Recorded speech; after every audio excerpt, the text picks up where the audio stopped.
It all begins in the middle of a chaotic and fierce war on a frozen battlefield. At that moment, we see a wounded man on the ground while the system warns that it was a critical strike. The sacred sword of the order struck right through him, showing that there was no hope left. With that, the enemy soldiers celebrate, relieved that they finally defeated him.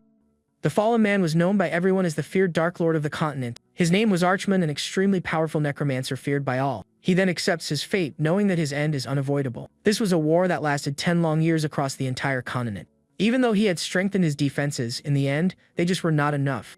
The necromancer admits that this was his perfect and complete defeat. And all of this was because of a single knight named Berkel Rhineland, the leader of the knights. However, the knight says that he did not do all of that alone, because countless people fought and sacrificed themselves so that his sword could reach him. The knight then asks Archmund to give up everything for the peace of the continent. But the necromancer cannot stand to hear that anymore and tells his enemy to keep quiet. He says that when the plague was wiping people out, they just watched without doing anything. The necromancer continues, saying that now they preach about peace even though they act worse than wild animals. With his eyes full of anger, he says that all those knights are nothing but hypocrites. He says that all the humans pushed him to that point with their own hands, while an aura surrounds him. Seeing the power that the necromancer unleashed, the other soldiers are completely shocked. The soldiers are surprised to see the necromancer using magic even though he's wounded. One of the knights says he is dangerous and they need to finish him off, but Berkel interrupts him. The leader of the knights reveals that 20 million people fell, and Archmund turned them into his army. The necromancer then replies that he already knew that and that it was not absurd at all. He accuses Berkel of just wanting payback for the loss of the people in his hometown. Archmund challenges him to say he is wrong, but the knight remains silent. Berkel finally says that there is only one reason for him to be there at that moment. He states with conviction that his fight is solely for the future of the children. With that answer, Archmund's body freezes for a moment, leaving him confused. The knight explains that he needs to leave his choices and hopes for the next generation. The necromancer then sees his own corrupted form reflected in his enemy's eyes. But in that same gaze, he notices something completely different from what he expected. They were the pure eyes of a righteous knight fighting for the next generation and his descendants. The villain falls to his knees, completely defeated by those words. With that, the knight prepares to deliver the final strike and end it all. However, he surprises everyone by throwing his sacred sword away, and a soldier shouts his name. The necromancer then draws a sword with glowing purple runes. Archmund asks the knight if he has any last words to say. He replies with a smile, saying that a necromancer does not go down so easily. The villain promises that one day he will return, while a dark aura surrounds the hero. However, the darkness fades, and the blonde knight falls to the ground completely defeated. With the runes glowing in his eyes, the necromancer holds his sword firmly. And with a single strike, he finally brings down the hero who defeated him. With losses on both sides, the soldiers celebrate, shouting that Archmund is finally gone. Besides the shouts of celebration, he hears the sound of the final strike that sealed his fate. All the knights celebrate the long-awaited victory while darkness takes over his vision. Thus ended the long and fierce continental war that lasted 10 years. And with it came the end of the Dark Lord of the continent, the necromancer Archmund. But in his final moment, his consciousness travels through a strange and unknown place. Suddenly, everything changes, and he finds himself in front of a mansion during a rainy and gloomy night. Inside, two maids are shocked to see that the young master's lips moved. The necromancer, now a baby, is confused, not understanding what in the world is happening. One of the maids approaches the crib and asks if young Master Klein slept well. Another maid shows him the portrait of the Duchess and says she is his new mother. She then encourages him to say mummy, but his body feels strangely stiff. The woman keeps insisting, and the baby tries to speak, but the words do not come out right. The maids get excited, thinking he is already learning to speak so early. However, the baby opens his eyes and begins to summon the dark guardians and soldiers. The little necromancer orders everyone to obey his command, leaving the maids scared. At that instant, a lightning bolt cuts through the sky, as if the world answered his dark call.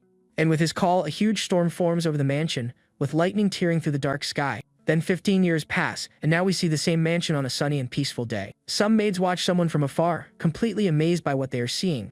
They are impressed by the face and hair of the young man standing there. The boy was so handsome that the women considered him a true masterpiece. This young man with white hair and a striking gaze was the necromancer Archmund in his new life. The maids sighed over him, saying that young Master Klein looked perfect and stunning. However, the young man seemed completely indifferent to all the compliments he received. Suddenly, someone throws water at him from behind and says he finally found him. An older man shouts for the evil spirit to leave while continuing to throw water. This is Garrison Jerkin, a priest who found it strange that the boy had the same gaze as Archmund.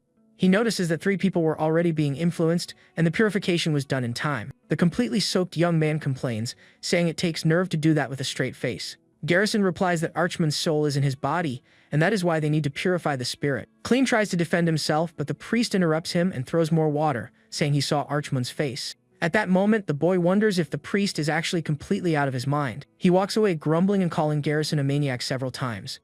The priest then orders his men to grab him and drag him away from there. While being dragged, he shouts, saying his name is Clean and not Archmund. Submerged in water, he thinks he did not expect this, as he was sure he met his end that day. He remembers suffering a critical blow, but when he opened his eyes, he was in the body of a baby. Because of that, at the age of 3, he was treated like a dark entity and locked in a monastery. It was in that place that he met the priest of the Holy Order who would torment him. The young man recalls the silhouette of that man appearing at the door for the first time. The priest called him Young Master Clean, and that was just the beginning of his hardships. His routine included extreme trials like Garrison's 24-hour prayer. There was also the freezing garlic bath that the priest prepared to purify him. And the worst was the fire show where he was tied to a burning cross. Under the name of a purification ritual, he had to endure all sorts of harsh punishments. Then, 5 years later, we see Klain sitting on the floor with a party hat, looking discouraged. His exclusive maid, Erin, prays for him to honor his lineage of heroes. The young master, however, gets extremely annoyed by the girl's prayers. In frustration, he pulls the hat off his head and throws it away forcefully. Erin gets sad and mentions that she made that hat with her own hands. He instantly regrets losing his temper and apologizes to the maid. But when he goes to pick up the object, Erin reveals that Priest Garrison was the one who made it. Hearing that, the young man's body freezes, completely paralyzed by shock. He looks at the hat with an expression of complete disgust and horror on his face. At that moment, Garrison appears, calmly calling for young Master Klain. The priest says he is thrilled that he wore the hat he knitted with so much care. The young man tears the hat apart with a smile and says he will never wear it again. Garrison shouts that Archman's spirit appeared, but the young man does not care about that. Right then, Commander Dunkel arrives and asks if the day's purification is over. He mentions that the rumor about the young master being Archman has been around for over 10 years, and that the order declared there were no abnormalities, while Klain covers the priest's mouth. Garrison immediately agrees with the commander and tosses the boy to the ground without thinking.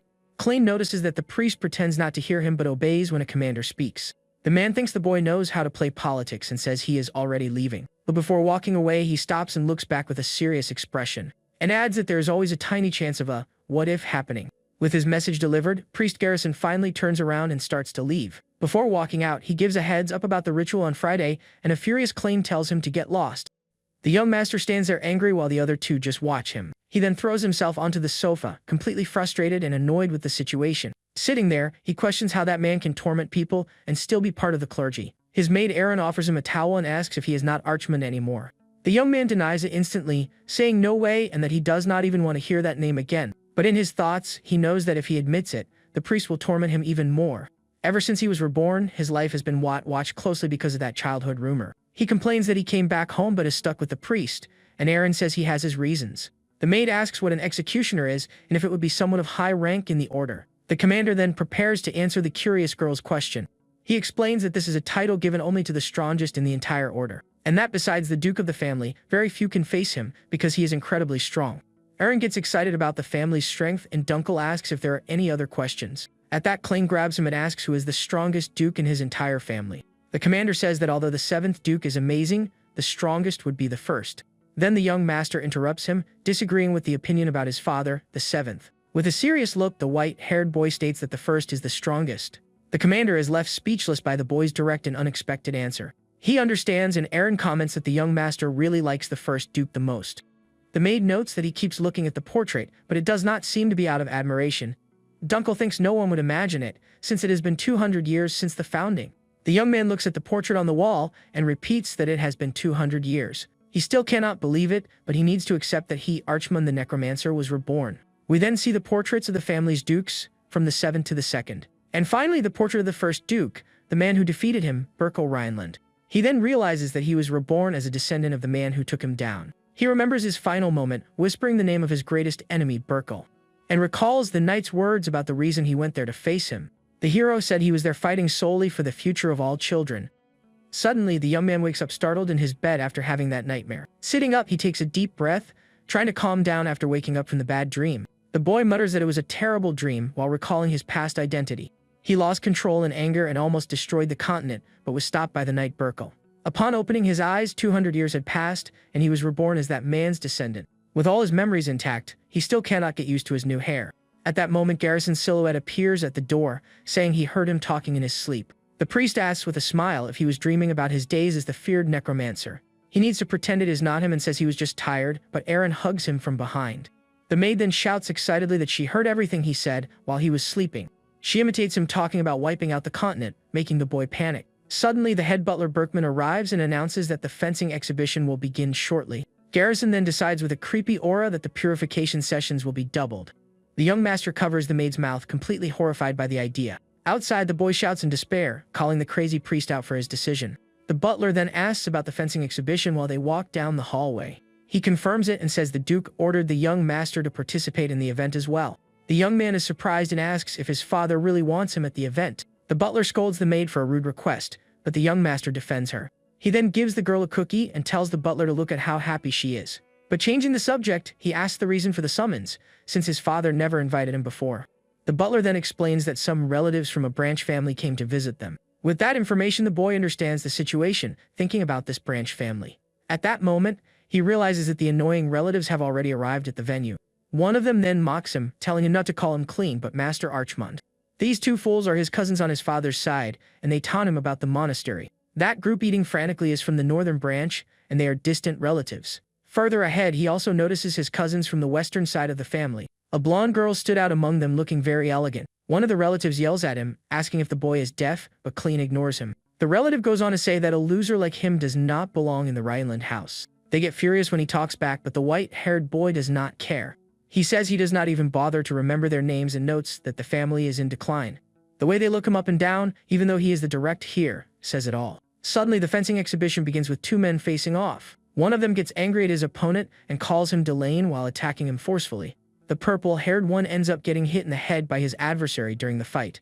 The purple-haired fighter yells at his opponent to stop hesitating and fight seriously. Delane says the fight is over, but Dalton tells him to shut up and keeps attacking. The blonde boy smiles and says that if there is any hope for the family, it is for a reason. That is Delane Rhineland, Clayne's half-brother and a true genius of the family. Thanks to the boy's talent, the house maintains its reputation as a clan of master swordsmen. The purple-haired adversary shouts that this time will be different and charges again. At that, Clayne's eyes glow purple as he watches the fight with his reincarnated vision. The fighter then advances quickly with his wooden sword towards Delane. But the young genius dodges the strike with impressive ease and without effort. With a yellow aura around him, he moves swiftly, leaving his opponent surprised. The necromancer's eyes glow intensely, and he realizes he can see everything. With his special vision, he can perfectly analyze Delane's footwork. He also sees the exact timing when the blonde boy pushes off the ground. Frustrated, the purple-haired opponent insults him while preparing to attack once more. Clayne can also see the mana flow and the secret art of the Rhineland house. Delane then kicks his adversary's hand, making the wooden sword fly far away. With his opponent disarmed, the blonde young man declares that the match is finally over. He then turns around and says he warned him that he would be in trouble in that fight. The audience is impressed as they recognize the boy's meteor sword technique. Clayne rubs his eyes and realizes that it was a warning to the branch families. Suddenly, a voice calls out for Clayne in the middle of the castle's luxurious hall. It was his half-brother Delane who asks how long he had been there watching. The blonde boy says he would have tried harder if he knew his brother was watching him. Clayne finds his half-brother perfect and wonders what the relatives are doing there. He suspects they came to ask for money, but his father appears, praising Delane. That is Heinkel Rhineland, the 7th Duke and father of the two young men. Delane runs up to his father while the necromancer observes the head of the family he was born into. The Duke proudly says that his son must have worked very hard to get where he is. To the father, Delane is probably his last remaining shred of pride. The commander comments on the young man's impressive talent for his age. The boy replies that he still has a long way to go, but his father calls him by name. He then repeats the first Duke's words about the duty of a knight of the house. Heinkel tells Delane to engrave that in his heart, and the young man thanks his father. Next, the Duke turns and calls for the attention of his other son, young Clean. The white-haired boy tenses up upon seeing his father slowly approaching. With a gentle movement, the Duke's hand reaches toward the boy's head. He touches him and says he cannot feel any mana coming from his body. Clean then just apologizes, thinking that now he is nothing but dead weight to everyone. The commander tries to defend him, saying he spent his training years in a monastery. People start whispering that the second son has no mana and is different from his brother. The relatives comment that the direct heirs are useless and that they need to step up. The protagonist walks away, thinking he can handle the insults, but he remembers Burkle. He recalls the knight's words about his fight being for the future of the children. With that memory, the young man clenches his fist with a lot of anger and frustration in his eyes. He then thinks that the Rhineland house is finished and regrets risking his life. As the family withdraws, one of the relatives says goodbye to Clayne in a mocking tone. Dalton provokes him, asking how the young lord does not even know how to use a sword. He continues the insult, calling the white-haired boy a disgrace to the family. The protagonist points out that he is also from the Branch family and taunts him about girls. Dalton is shocked and Clayne asks if he thought money would stop the rumors. Annoyed, the relative asks where he heard that and charges at the young master. With a simple move, the hare takes him down to the ground with incredible ease. Fallen on the floor, Dalton insults him, but Klain says he has just taken out the anger of his defeat. The relative then offends him, saying he does not even know who his real mother is. With a dark look, the protagonist turns around and asks what he just said. Seeing his terrifying expression, the relative is completely terrified and frozen. The problem was not his mother but the superiority complex of the branch relatives. His eyes glow purple, and he wonders how they could have reached this point. He thinks about how the house of the hero who took him down became something so despicable. At that moment, Commander Dunkel appears and tells Lord Dalton that enough is enough. The commander then warns that he will no longer tolerate any disrespect toward the hare. Angry, the relative mutters in frustration but cannot do anything against the guard. He then tells Klain to be grateful for having a bodyguard and calls him a coward. As he walks away, he still yells, asking what the commander is looking at. Dunkel places his hand on the hilt of his sword, ready for any trouble that arises. The protagonist stays silent for a moment, seeming to have an idea in mind. He then turns and calls the name of the commander who is there to protect him. Klain asks if he has a spare sword, and the scene shifts to a forest. Now at night, the commander hands a sword to the young master, who takes it. Dunkel asks why he needs a sword so late, but the boy does not answer. Holding two swords, he asks if Delane used the meteor sword like that. The boy says he needs to check something and dismisses the guard, who looks worried. The commander thinks it is too late because the young master's body has no mana. He believes that without mana, it is impossible to become a knight and use the technique. Even copying the blade's movement, he thinks the boy will not be able to pull it off. But Klain focuses as the image of what he saw in the fight is still very clear. In his mind, he perfectly remembers his brother's footwork and thrust. He also remembers the arc of the blade and how Delane's mana flowed. His eyes glow purple as he absorbs every single detail of the technique. Feeling a strange energy, the commander turns around completely shocked. The commander is bewildered by the strange aura that entirely surrounds him. He cannot believe what he is seeing and thinks it is impossible. Then the young master strikes a rock with a powerful blast of purple energy. His eyes shine intensely as he executes the technique with precision. Enveloped by a dark aura, he looks like a totally different person. The guard is left speechless upon seeing the destruction caused by the boy's attack. Stuttering, the commander can barely call out the young master's name. With a smile, he wonders if he really can use that ability. Maid Erin is shocked, wondering what on earth is happening to the young master. Beside her, Garrison also seems impressed by the boy's endurance underwater. We then see that they are performing another purification ritual with young Klain. The priest notes he can now last over a minute underwater, and Erin is surprised. He suggests doing the next one in an aquarium, and the hare finally surfaces to breathe. Klain complains that the ritual was longer, and Garrison laughs, saying he felt a sinister energy. While Erin offers him a towel, Commander Dunkel calls his name. The guard holds a letter and says that Dalton sent an invitation for him. The boy asks who that is, and Dunkel explains it is the relative who fought Delane. Klain remembers the fool and finds it weird that he wants to apologize out of nowhere. He takes the letter with a suspicious look to read what the relative wants. The invitation mentions a hunting competition, which leaves him intrigued. The former necromancer realizes this is just an excuse to drag him outside. Dunkel asks if he will go, and the young master says there is no reason to refuse. With a determined look, he mentions that besides, he has another plan in mind. The boy reveals he has an ace up his sleeve while the camera focuses on a sword. In his mind, he goes over the swordsmanship he saw his half-brother use days ago. By doing that, he realized something very important about his new ability. He can perfectly copy any technique just by seeing it used a single time. Back in the present, the commander just watches him, unable to say a word. The commander agrees to prepare the carriage, and the boy keeps thinking about the hunting competition. At that point, Garrison offers to tag along, and Klain gets annoyed, asking what he is plotting. With a serious look, the hare says he had already warned him about that before. The priest then replies that, for some strange reason, on that specific day, he was feeling a very sinister energy as the carriage finally departs from the mansion. The vehicle's wheel shakes a lot, showing that the road is quite bumpy and uneven. Inside the carriage, Maid Erin feels really sick due to the constant movement. Garrison says he told her not to come and then offers his pillow to the girl. The young master explains that the forest terrain is tough for first-timers. The priest then suggests she try to sleep a little to feel better during the trip. He is moved by the kindness, but Klain tells him to give the pillow to the maid. Looking out the window, the white-haired boy stays deep in thought for the rest of the journey. He observes the lush green landscape and thinks that place has changed a lot over time. His mind takes him 200 years into the past when there was only snow and fallen ones there. The boy is surprised that that frozen wasteland is now such a green place. He then remembers his enemy and confirms that all of this was indeed Burkle's doing. Suddenly the door opens and Commander Dunkel calls out for young Master Klain. He steps down and asks if that is Dalton's house while observing the massive mansion.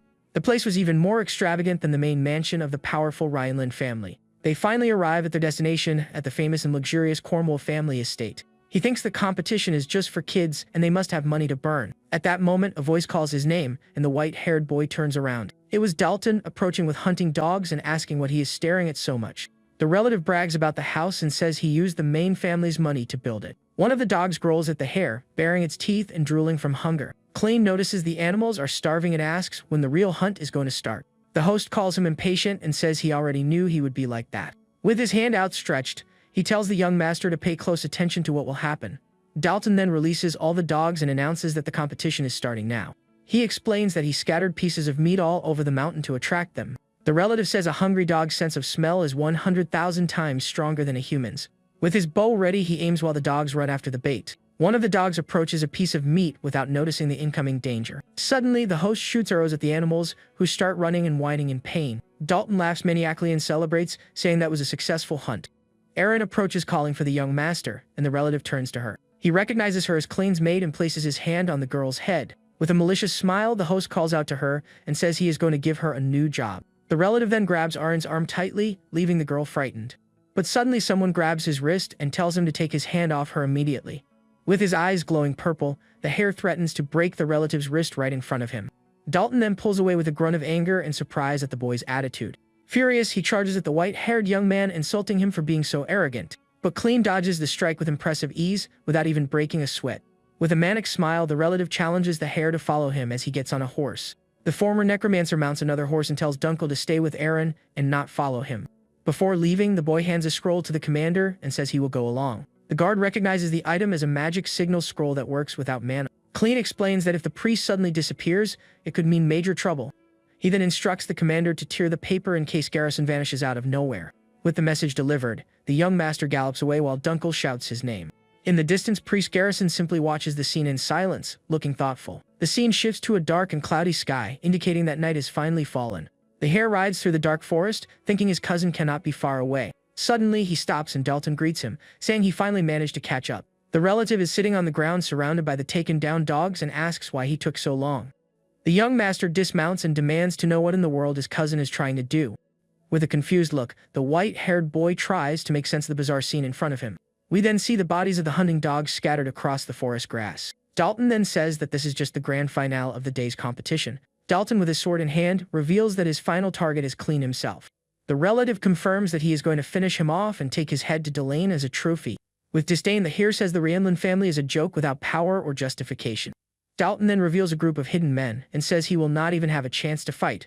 The men step out of the shadows ready to strike, and one of them laughs, saying the dukedom is theirs. Other archers also appear ready to fire at any given moment. The white-haired boy does not seem the least bit surprised by that whole situation. With an evil smile, the relative says that tomorrow everyone will be talking about the fallen family of the north. He goes on to say they will mock how the young master met his end surrounded by dogs. At that moment, the former necromancer remembers Burkel's words about the future of the children. A small laugh escapes the young master's lips, leaving his cousin confused. Suddenly, he bursts into hysterical laughter, covering his face with his hand. Dalton is shocked and asks if the situation finally made him lose his mind completely. The boy stops laughing and says that, in fact, his cousin is just a fearless brat. A dark aura surrounds him as he calls Dalton an arrogant punk who crossed the line. Seeing the hare's transformation, his cousin's eyes fill with absolute terror. With glowing red eyes, he says the family was built on his downfall, and he is desecrating it. A powerful blue energy then begins to swirl around the young master. Dalton shouts in fear that this is magic, but he does not even have mana. Engulfed in flames, the hare reveals that this is not magic but dark energy. Dalton's men are terrified by the blue energy and wonder what that is. The relative is then shocked as he realizes what the hare meant by dark energy. With a smile, the young master summons the ancient dark spirits buried in time. He floats and orders everyone to rise and step into the light in his name. The energy transforms, and with a command, he orders the creatures to overwhelm everything. More and more bone warriors form from the darkness, ready to obey their master. Dalton yells that it is impossible while a terrible suspicion crosses his mind. He then screams the name Archman upon seeing the army of phantom soldiers surrounding his men. The former necromancer points and orders his creatures to take them all down without mercy. In his mind, he thought he had already forgotten that feeling after so much time. It had been 200 long, lonely years since his last battle. To him, they were endless days of waiting amidst a sea of darkness and bones. But he could still feel the echoes in the dark crying out for his return. They were the voices of the fallen, calling him and eagerly waiting for his command. That feeling in resonance was something he knew better than anyone. And all that nostalgia filled him completely while the darkness wrapped around him. Back in the present, Dalton keeps screaming that this cannot be true. He shouts the name Archman once again in sheer desperation over the situation. With a victorious smile, the boy confirms that this was what they called him in the past. With his identity finally revealed, the night becomes increasingly dark and dangerous. At this, Dalton's men are shocked and wonder if Archman was not just a rumor. They look at the white-haired boy and ask what those skeletal creatures are. One of the skeletons with glowing red eyes lets out a scary and intimidating sound. The relative and his men stand in silence for a moment, trying to process what they just saw. Suddenly, they start laughing and mocking the creatures, calling them buckets of bones. The necromancer hears that and wonders if they really just called his soldiers trash. The cousin confirms it and brags about having already destroyed hundreds of skeletons on his missions. One of his men agrees and suggests taking a bone home as a souvenir later. Dalton then decides that first they are going to deal with those blocking their path. He orders the rest of his men to clear the way, and the archers get ready to shoot. The men prepare to load their ranged weapons against the army of the fallen. One of the mercenaries aims his crossbow precisely, ready to receive the attack command. The relative then finally gives the order for all his men to fire at the same time. With that, a rain of arrows flies through the sky toward the young master and his army. The arrows get closer and closer, seeming like they are about to hit the boy head-on, but the reflection in his eyes shows that the hare does not seem worried about the attack at all. In a matter of seconds, the arrows come dangerously close to the bone creatures. Dalton smiles smugly and says poor Clean must have turned into a pincushion. However, his smile fades when he realizes something completely unexpected has happened.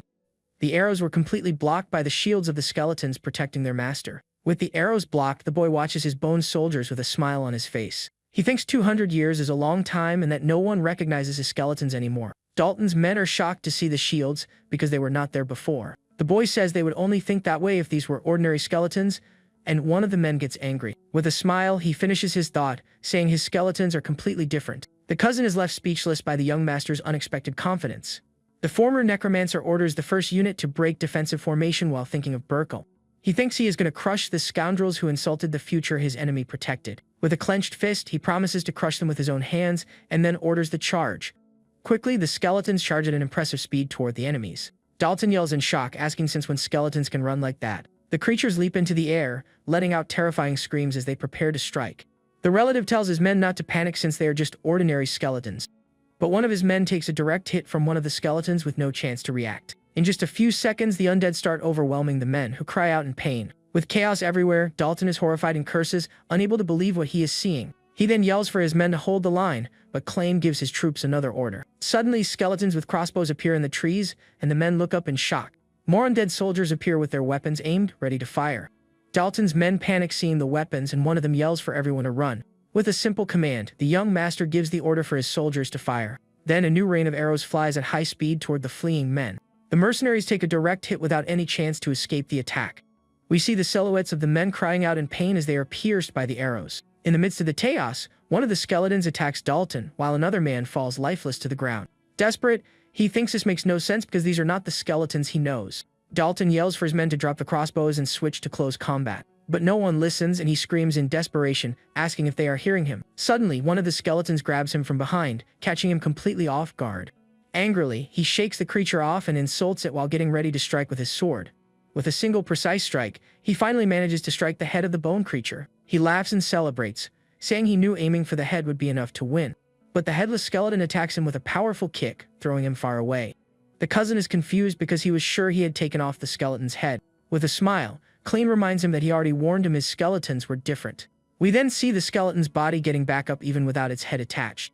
To everyone's shock, the creature simply picks its own head up off the ground. The former necromancer explains that this was the reason he swept across the continent in the past. Dalton is shocked to see the creature putting its head back on with its own hands. The creature roars and he explains that spirits with dark energy do not fall easily. At that moment, one of the henchmen panics, seeing that those creatures will not stop advancing, and asks what they are. Observing everything, the white-haired boy says 11 soldiers is his current limit because of his child body.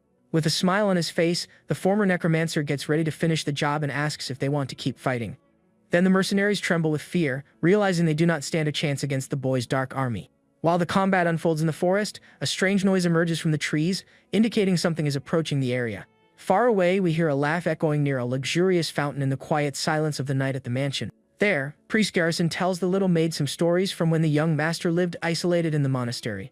The girl is highly amused, picturing the funny situations while the scarred man watches her with a very calm look. The cleric then notes that she seems to like the protagonist quite a bit, and the girl confirms it with a lot of excitement on her face.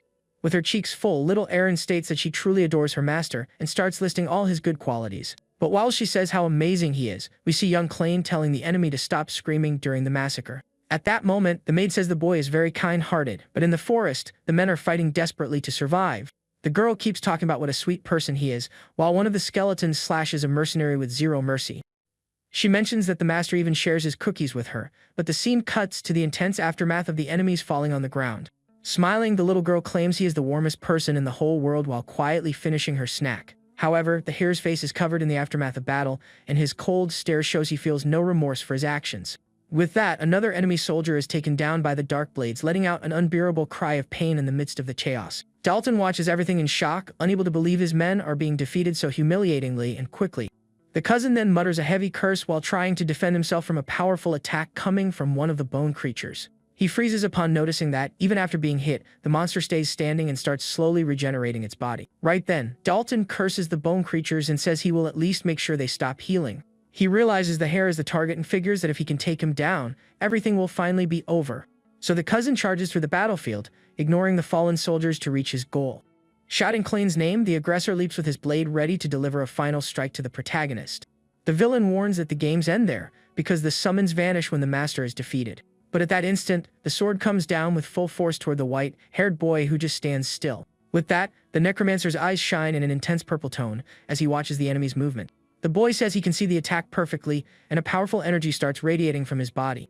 Gripping his weapon tightly, he decides to use a technique he only saw one single time in the past. At that moment, he projects the image of his brother Delane and starts mimicking all his movements perfectly. The attacker realizes the boy is using the Ramlin family's secret art and is utterly shocked. With incredible speed, the hare executes the meteor sword technique and slices the air with extreme precision. Dalton then feels the impact of the blow and is left confused, not understanding how the young lord got so strong. Looking down with contempt, the protagonist warns that the real punishment is just beginning and that he will not have an easy end. Under the dark sky, the sound of someone gasping for air echoes through the forest as the fight reaches its final destination. Seeing his cousin on the ground, the boy agrees that creations lose their power if the summoner is defeated. He recalls that the old archman met his end precisely because of that weakness in his final confrontation. A blue aura wraps around his hand as he reflects on how ironic and full of surprises destiny is. The young man thinks that the power of his enemy's family was what allowed him to protect his essence. Finally, the former necromancer admits that the blood of his greatest rival has made him even stronger in this new life. With that, the hare says he can no longer ignore these evil deeds now that he has been reborn as a member of this family. The relative lying on the ground cannot understand anything and asks what the boy means by those strange words. Then Dalton widens his eyes as he feels his life slipping away, trying to process what he just heard from the boy. At that moment, the man finally loses consciousness, and his eyes become completely dull, marking the end. Then the body hits the ground hard, while the protagonist tells the former hero Burkle to wait for what is to come. With a determined look, the necromancer states that he will rebuild this ruined house alone, and with his own hands. But suddenly, the villain opens his eyes in a dark place and wonders where on earth he ended up after the fight. Realizing the danger, he notices he is surrounded by pitch-black darkness and feels a strange weight restricting his limbs. In that instant, we see heavy iron chains binding the man so he cannot escape. Dalton then realizes he is sitting in a bizarre punishment chair and lets out a sound of pure confusion and fear. Just then, a shadowy silhouette approaches and says the traitor has finally woken up to face the consequences. Revealing his form, the Master of Shadows explains that this is the realm of the fallen, created by him, the Great Archman. The aggressor is shocked to hear the name of the legendary dark entity and asks if that is truly the afterlife. With that, the necromancer begins to remind the man of how he used to torment innocent animals purely for fun in the past. He goes on to say that Dalton committed terrible atrocities, using the excuse that he was just hunting in the forest. At that moment, the boy says he clearly remembers the smile on his cousin's face while committing those endless cruel acts. Furious, the prisoner yells for him to shut up and demands to be released immediately, making empty threats. But shortly after, the man pauses and starts thinking harder about everything that happened in the previous battle. He clearly remembers the exact moment he was hit by Klain's blade and how that wound seemed critical. Then the villain realizes he does not have a single scratch, and the protagonist states that he has already fallen and will now face his karma. He says it does not matter if his cousin believes it or not, because what truly matters now is final justice. Right then, the young master states that the time has come for him to pay for all the sins committed during his mediocre life. The aggressor is completely terrified, understanding nothing as tears start to fall from his wide eyes. Then the former necromancer tells him to listen closely to the sound of payback, because the animals he mistreated are now hungry. With that, the creatures charge, and the villain screams in despair as he feels the bite of his own karma. And at that moment, he realizes this is the true abyss he built himself through his cruelty and selfishness. Crying out in agony, the cousin begs for mercy, but the protagonist shows absolutely no compassion for the traitor. At this, a tear rolls down his face as he realizes his final fate was sealed in that dark place. Back in the real world, we see the fallen aggressor completely defeated on the ground of the forest after the battle is over. The white-haired boy observes the outcome of the fight with a cold expression while the wind blows around him. With a thoughtful look, the protagonist puts his weapon away and gets ready to leave before anyone shows up at the location. Right then, he sees his skeletal soldiers disappearing into the darkness as he fulfills his promise to the fallen. With that, the necromancer says the request has been answered, and now he must reward the soul for helping in the battle. He then uses his power to break the curse binding that spirit, finally letting it rest in peace. At this, bright lights shine as the soul breaks free from its chains and vanishes into the forest night sky. Alone in the silence, the hare reflects on his new existence while looking at the traces of destruction. He stands in silence for a few seconds, trying to understand what changed in his heart after waiting for so long. The young master thinks that the end is merely the moment when bones break and scatter in the wind, leaving no trace. But he wonders what the real purpose of returning to life could be after 200 years of total darkness. At that instant, a familiar voice emerges from the shadows and says he is surprised to see the boy using forbidden arts there. The mysterious voice startles him, and the boy demands to know who the intruder is and if he saw everything. The hooded figure says he does not need to know and would not understand anyway. With that, the mysterious man starts using magic with a green aura radiating from his hand. The figure adds that even if he told him, the hare would not be able to understand what is going on. Just then, the green energy hits one of the fallen men on the ground, and his eyes start to glow. Up close, we see the man's eyes glowing intensely, indicating he was brought back. With a gesture, the hooded man begins raising all the bodies of the defeated mercenaries. The protagonist then recognizes the technique and realizes these are resurrection arts meant to control the fallen. With this discovery, he figures out that the mysterious figure standing before him is also a necromancer. The mysterious necromancer says Dalton failed, but that he is going to use the bodies for his plans. With an evil laugh, the man's voice echoes across the mountain during the dark and cold night. Meanwhile, back at the mansion, Maid Aaron invites Dunkel to listen to funny stories about the young master. However, the commander seems very worried and says he will listen to it all later. He stares at the magic signal scroll and wonders why his master used an emergency item. The guard figures it has been 3 hours, and he has a terrible feeling about the situation. Worried, he decides to go after the hare but is stopped by other guards along the way. The guards tell him it would be an issue if he left his post, since the competition is still happening. The commander glares at the men with a suspicious look, trying to figure out what is going on. Right then, he recognizes the crest of the Cornwall family and suspects they are Cousin Dalton's guards. He sees through the setup and says he will not stand down if they try to stop him again, leaving a clear warning. The two guards swallow hard, completely intimidated by the direct threat from the commander staring right at them. Dunkel then turns to little Aaron and tells her that the young lord is taking too long, so he is going after him. Then the knight asks the maid to head back safely to the mansion accompanied by Priest Garrison. But one of the guards points out that the cleric had already slipped away looking very serious, leaving everyone confused. At that moment, the commander remembers the warning about the sinister aura and realizes the priest must have gone after the hare. With that, he quickly mounts his horse extremely tense, knowing the situation has gotten completely out of hand. He bites the magic scroll tightly and deduces that this sudden disappearance is definitely no coincidence. The warrior rides as fast as he can, certain that something terrible is happening to the boy in the forest. Meanwhile, we see the protagonist standing alone, facing the new army of the fallen led by the mysterious sorcerer. The white-haired boy assesses the situation, knowing that all his dark energy was spent in the previous battle. He realizes he cannot use his summoning powers at that exact moment because of exhaustion. The hooded enemy laughs, saying the boy's fragile body will not hold up and orders his monsters to charge. With that command, the horde of terrifying creatures starts running furiously toward the young lord. But the former necromancer just clenches his fist tightly, finding it amusing how arrogant the villain is to try and finish him like that. With a mocking smile and his eyes glowing purple, he warns the arrogant sorcerer that he is completely screwed. Suddenly, the sacred mark of a glowing emblem appears on the back of the hare's hand, lighting up all the darkness. The corpses keep charging mindlessly, drooling and growling, ready to tear the boy to pieces. At that instant, the hooded enemy widens his eyes in pure shock, unable to understand what was about to happen. A gigantic pillar of golden light tears through the sky and hits the forest floor with devastating, heavenly force. And from that light emerges a colossal golden warrior who crushes the monsters with a powerful punch, protecting the young master. With his eyes shining gold, the protector asks the divine light to grant peace and purify that entire dark area. At that, a massive burst of heavenly energy descends from the sky, defeating all the monsters, threatening the hare's life. The hooded enemy groans in pain as he takes a direct hit from the overwhelming brightness of that immensely strong holy magic. From the sheer impact of the attack, the dark villain ends up being violently thrown far away. The aggressor tries to balance himself, sweating cold, and wonders what kind of man is capable of using such devastating divine power. Watching everything, the white-haired boy thinks that the warrior with the greatest martial strength in the world has finally appeared. An imposing silhouette emerges from the dust and tells the young master to be completely at ease from that moment on. Then the priest reveals his face with a serious look and states with great confidence that he is now there to protect him. But the battle is not over yet, and the remaining corpses keep rushing blindly to attack the duo in the forest. At that moment, the monsters leap with their swords toward the cleric and the protagonist, completely fearless of falling. One of the bizarre creatures lets out a very scary roar while trying to consume the scarred man with all its fury. However, the warrior lands a punch charged with holy light right in the monster's face, breaking it into tiny pieces. With that, the Guardian launches a powerful divine attack that crushes and defeats the rest of the enemies, ordering everyone to hear him.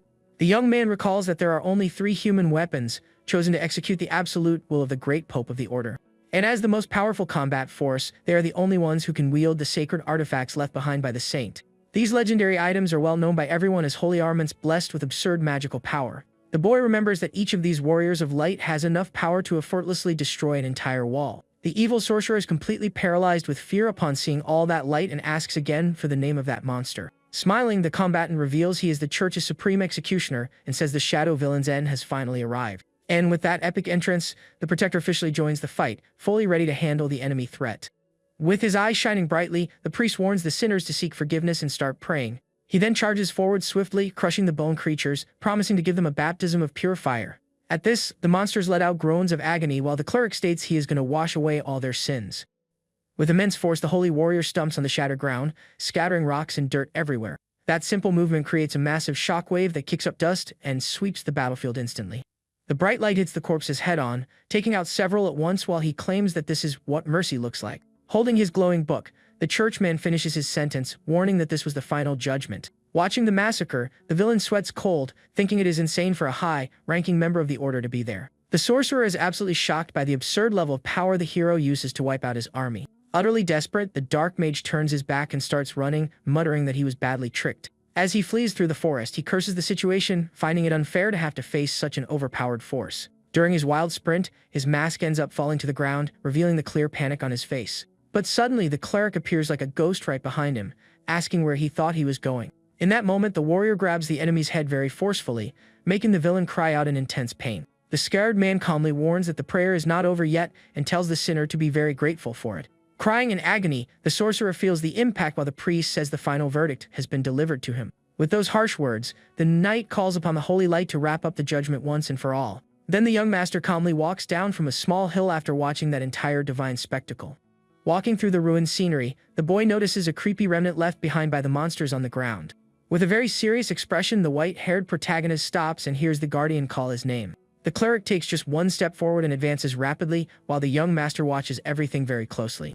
At that, the immense wind pressure caused by his rush annihilates dozens of bodies instantly. The former necromancer becomes completely tense, sweating cold upon witnessing that sheer display of brute force. Right then, a giant hand covered in red marks appears out of nowhere, getting dangerously close to the hair. The holy warrior grabs the boy's shoulder, saying he rushed over as soon as he felt the dark aura. With a bizarre smile on his face, the priest mentions that the whole situation felt very strange to him. He keeps talking in a threatening tone, stating that the energy he felt did not seem to belong to the defeated mage. The executioner's gaze becomes extremely intimidating, indicating he suspects the young man's true intentions. With this, the protagonist swallows hard, realizing that this fanatic man was about to discover his secret. The boy concludes that if he makes just one wrong move, the crazy cleric will finish him off right there. But suddenly, a familiar voice echoes through the forest calling for the Lord and breaking that tense atmosphere. It was Commander Dunkel arriving on horseback, desperately asking if the young master was hurt. The white-haired boy turns his face, relieved to see his loyal knight quickly approaching the area. However, the hare feels the weight of exhaustion and realizes that his fragile body could not handle the power of necromancy. The commander goes into full panic upon seeing his master's face completely covered in the aftermath and injuries. Then the soldier jumps off the moving horse and runs desperately toward the hare, who ends up falling to his knees. Dunkel holds him tightly, asking what happened, while the boy tells him to stop shouting because his legs gave out. The knight tries to figure out the mess and asks where Lord Dalton, who is supposed to join him on the hunt, is. With a cold expression, the former necromancer simply confesses that he ended up taking down his own cousin in the forest. And to justify his extreme action, the young lord claims that the traitor tried to finish him first without any mercy. Hearing that, the commander is shocked and slams his hand down hard, asking what the young man was talking about. The scene shifts to a tribunal where an older man yells furiously, asking if his son tried to assassinate the hare. The count says his beloved son was a knight and accuses everyone of setting them up to tarnish his family's honor. At that moment, a blonde nobleman stands up calmly and suggests they should prioritize finding the real culprit. The man shows an official document, noting that even after long interrogations, the protagonist did not change his statement. Furthermore, he reveals there are records confirming the Count sent about 20 mercenaries on the day of the tragic incident. Cornered, the leader of the Branch family sweats cold and thinks angrily that his foolish men left obvious trails behind. But the desperate nobleman tries to argue, saying the white-haired lord has never even touched a sword in his life. The other aristocrats start whispering, agreeing that it would be totally impossible for a boy with no mana to defeat a genius. With that, the Count realizes the failure of the attack is already undeniable and fears ruin if the full truth is discovered. So the calculating old man decides to twist the story's narrative and publicly questions who the hare really was. The man accuses the boy of being the target of sinister rumors since childhood and of spreading lies about being a reborn dark entity. He yells that they cannot believe a lunatic, but the nobleman cuts him off, demanding more respect for the main family. Out of his mind, the Count accuses the youth of hiring assassins until a powerful voice echoes through the hall telling him to be quiet. The aristocrat turns completely pale and looks back startled, trying to figure out who that incredibly arrogant voice belonged to. To everyone's surprise, the former necromancer walks down the hall's stairs, saying he was listening to all that nonsense. The protagonist coldly glares at the nobles and states that the cousin attacked him first, and it was all just simple self-defense. Then the boy explains that a mysterious enemy turned everyone into the undead, and the cleric had to step into the fight. The Count panics, pointing his finger and accusing the boy of lying, while the young man merely smiles mockingly. With a dark look, the hare asks if the rumor of him being a dark entity is real, leaving the old man speechless and terrified. With glowing eyes, he swears to rebuild the family with his own hands, without letting anyone get in his way. At that, the young master hears knocks on the door and turns around, while planning how to handle all the annoying relatives. Then the gates open, revealing a female figure with long blonde hair who apologizes for being late. This was the famous Knight Commander, arriving in the Grand Hall with a highly imposing presence. Confused, the hare wonders about the reason for the girl's visit, recalling having seen her before at the fencing event. One of the nobles finds the commander's involvement strange, but the boy's father notes that he permitted her entry. The Duke defends the young woman, calmly explaining that the deceased had already completed missions for the knights. Because of that, the leader argues that the woman has every right to participate in that important meeting. With a very sharp gaze, the warrior scans the entire room, paying close attention to every detail of the environment. In that moment, their eyes meet briefly as the blonde walks forward and asks to have just a word. Surprising everyone, the warrior requests a private chat with the protagonist, leaving the boy totally confused. The head of the family understands the situation and ends up granting permission, only asking that the conversation be quick. The Grand Duke then allows the young man to go with the lady, and he agrees, a bit hesitant about the new situation. Frustrated, the hare complains internally about the girl's attitude, finding it quite annoying to have to deal with her out of nowhere.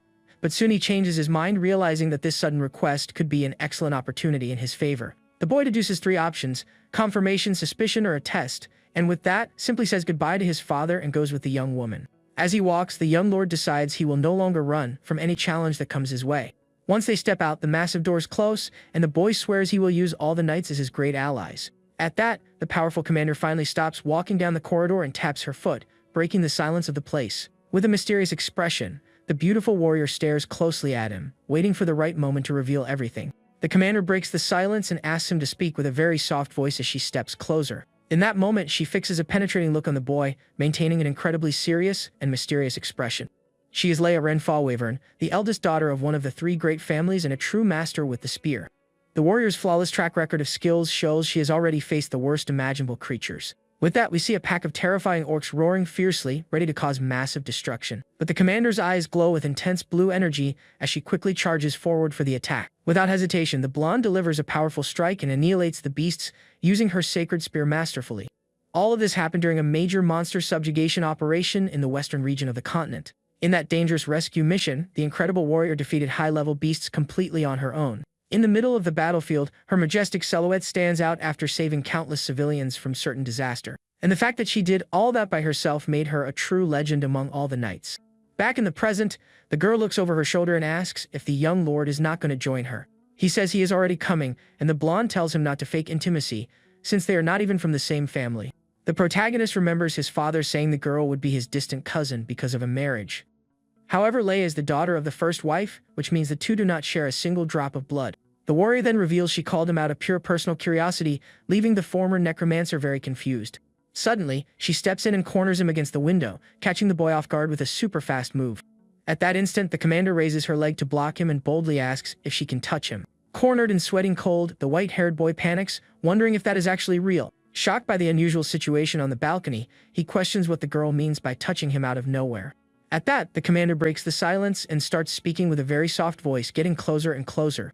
Suddenly, she advances and corners him against the window, asking very boldly if she can touch him. Cornered and sweating cold, the white-haired boy panics, wondering if that is actually real. Totally shocked by the unusual situation on the balcony, he questions what the girl means by that out of nowhere. But the blonde just orders the youth to hold out his hand and quickly grabs him quite firmly by the wrist. She strokes his skin, noting that it is very soft and without a single scar, looking like the fragile hand of a baby. The hare is shocked by her action, thinking that experienced swordsmen might not even have visible calluses. At that moment, the woman presses specific points on his fingers, warning that tendons never lie about training.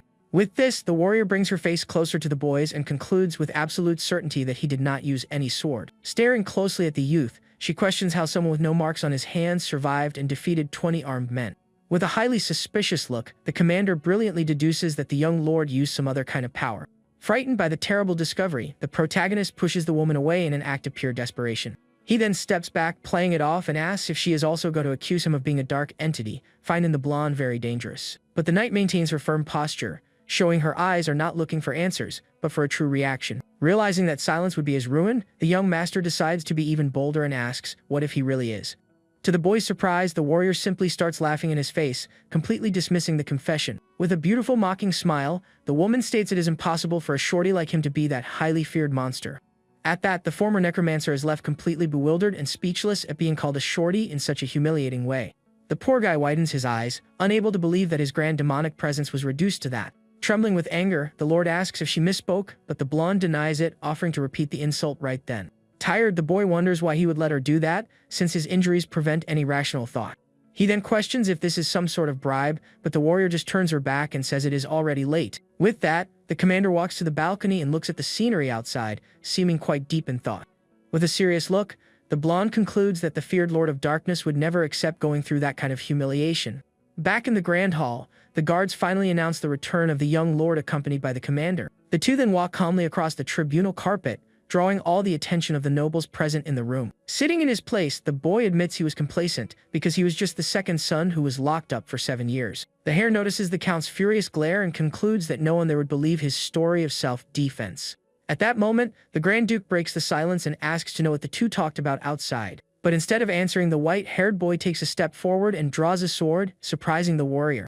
With a lot of force, he slams the massive blade into the tribunal floor, causing an impact that echoes throughout the room. The boy's sudden and aggressive attitude leaves all the aristocrats present completely shocked and confused. Even the head of the family widens his eyes, bewildered by the audacity of his own son in the middle of that trial. The count steps back, frightened by the tip of the weapon pointed at him, while the lord calls his name threateningly.